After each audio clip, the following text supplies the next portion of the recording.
Hi you guys, I have a really fun magazine mashup collage project for you guys today. So a huge part of what I love about collage is that you can find inspiration from anything. I love looking through magazines, old books, newspapers, old sheets of music, maybe old cards, postcards and stuff like that are super fun because they have great images on them that people have already created, but we can borrow those images and those ideas and create something completely new with them, right? And give it a whole new purpose than what it had before. So I love collage. So today I'm going to show you guys, if you have magazines or any of the things that I just mentioned, go ahead and collect those things and we're going to draw some inspiration from those today. I want to talk about, so for example, I have this National Geographic and I flip through these all the time looking for animals, interesting people or places or houses. They're just full of interesting things. So for example, I found this giant letter B today, and I want to talk about part of what makes collage cool is by cutting out different things from different sources and putting them together, but you should be wary of how you're cutting it out, right? So for example, if I want to cut out this letter B, here's how I would go about it. I'm going to make sure there's nothing that you want on the other side of the page, by the way, because cutting into this side is going to take off whatever's on the other side of the page. I know we all know that, but like sometimes we forget. So I'm just going to go ahead and cut around the general vicinity of the letter B first. Okay, this is going to make it a lot easier. I don't have to deal with cutting around this big clumsy magazine. I can go ahead and close this now and just work with this tiny piece. Since there are parts of this letter B on the inside, I could cut those out later and I can talk about that, but I'm first going to start about going around the shape. Take your time. Anytime you use scissors, be careful and go slow.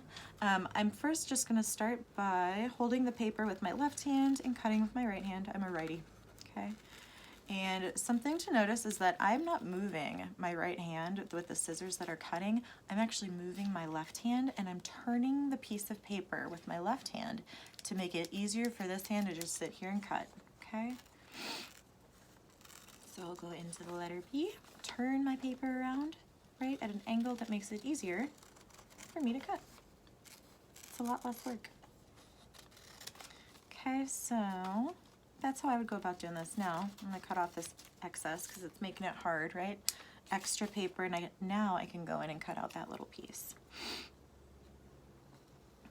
All right, so just some tips if you are starting to really get into collage is thinking about how are you taking those pieces away, right? Making them look really nice. If I wanted to take out the inside of this letter B, I would gently fold a little crease like this in that empty open space that I don't want. I make a slice, and that makes it easy for my scissors to go in to that space and then cut it out. Be really careful because I don't want to rip it, and I also don't want to accidentally cut through the black part of my letter B. Okay, and then I would do the same thing on the bottom. So now that we have kind of talked about some pro tips for collage, here's what I've already created. Okay, I looked through my National Geographic and I found some awesome animals. So what I've done is cut them out and I've glued them onto this page, and then I used my imagination, right? We have to be creative with this one. And I drew in the rest of that animal or the rest of that shape. Okay, so I gave this fish a face, I gave this funny looking bird a cool skateboard to ride on, and then this guy has some awesome flamingo legs, but then it just got kind of weird. So sorry, this is a weird bird. So anyways, what I've already done is I went through another magazine, not only National Geographic, this doesn't have to be with animals. I had another sort of like a fitness magazine, and there's this little lady in here doing yoga. So I cut her out, and what I'm going to do is turn my page, and I'm going to start a new one.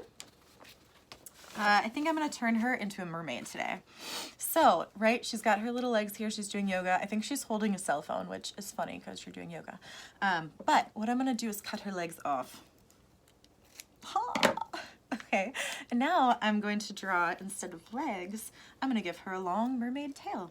So for this piece, I'm going to be really careful not to rip these little arms when I am gluing. I'm going to use a glue stick today.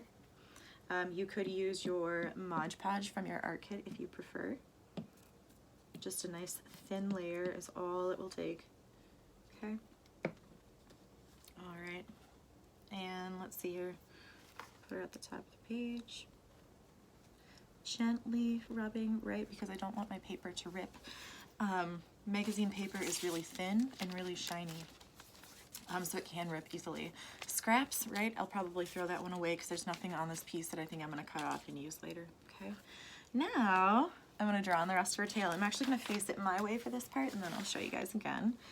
But let's see. Ooh, I haven't drawn a mermaid in a long time. She's going to have a really big tail.